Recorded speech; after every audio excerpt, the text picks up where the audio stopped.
गली गली में शोर है, बीजेपी का सब चोर है।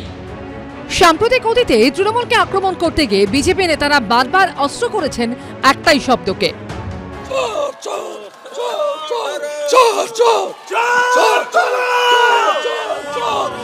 এই প্রেক্ষাপটে মঙ্গলবার চোর, ডাকাত, গুন্ডা, ক্রিমিনাল এমনই সব বাছা বাছা শব্দে ভর করে বিজেপিকে আক্রমণ শানালেন মমতা বন্দ্যোপাধ্যায়।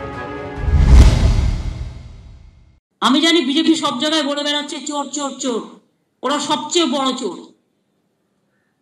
लोग बोलते ओली गली में चोर है, बीजेपी का सब चोर है। ओली गली में शोर है, बीजेपी का सब चोर है। बड़ बड़ डाका,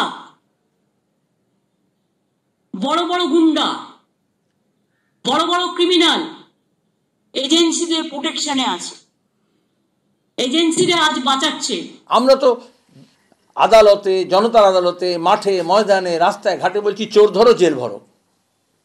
উনি কেন এই সাহস করে এই কথাটা বলতে চাচ্ছেন না? কেন আমার সঙ্গে গলা মেলাতে হবে না যে আমিও চোর ধরতে চাই এবং জেলে ভরতে চাই?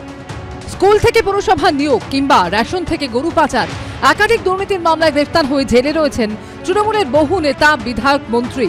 জানিয়ে লোকসভা ভোটের আগে সুর চড়াচ্ছে বিরোধীরা। এই প্রেক্ষাপটে মঙ্গলবার মুখ্যমন্ত্রীর মুখে ফের শোনা গেল ছোট্ট ঘটনার তত্ত্ব।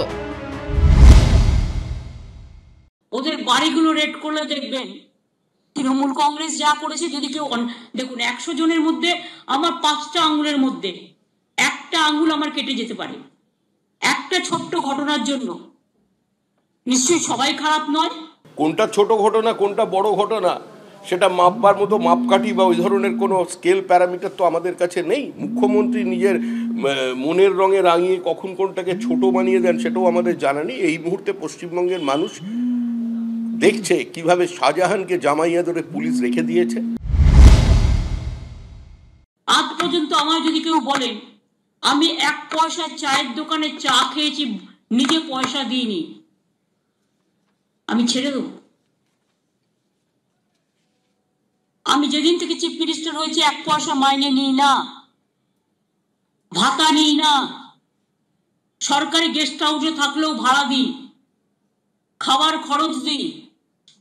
আমি পেনশন পাই মাসে 1.5 লক্ষ টাকা করে সেন্ট্রাল গভর্নমেন্ট থেকে, মানে পার্লামেন্ট থেকে প্রায়। তার কারণ আমি 7 বারের এমপি। আমি 13 বছর 1 পয়সাও তুলিনি। যদি আমি এখানে ভাতা নিতাম আর যদি আমি পেনশনটা নিতাম তাহলে মান্থলি 3.5 লক্ষ টাকার মতো হতো। তো আমি 13 বছর যে 3.5 লক্ষ টাকা করে মাসে মাসে নিইনি, কত কোটি টাকা হয়? আমার কি চাই? ওনাকে জিজ্ঞেস করবেন তো ওনার হাতের অ্যাপেল ফোনটা আছে, তাহলে কোথা থেকে কিনেছেন? ভাতা যদি না দেন, বিনা পয়সায় কেউ দিয়েছে। আর এখনকার দিনে যদি কেউ বিনা পয়সায় দেয়, সে ধান্দা ছাড়া দেবে? ধান্দাটা কি মুখ্যমন্ত্রীকে বলতে বলুন? দুর্নীতি ইস্যুতে বাকযুদ্ধ চলছে, কিন্তু শেষ অবধি এই লড়াইয়ের ডিভিডেন্ড পাবে কে, সেটাই প্রশ্ন।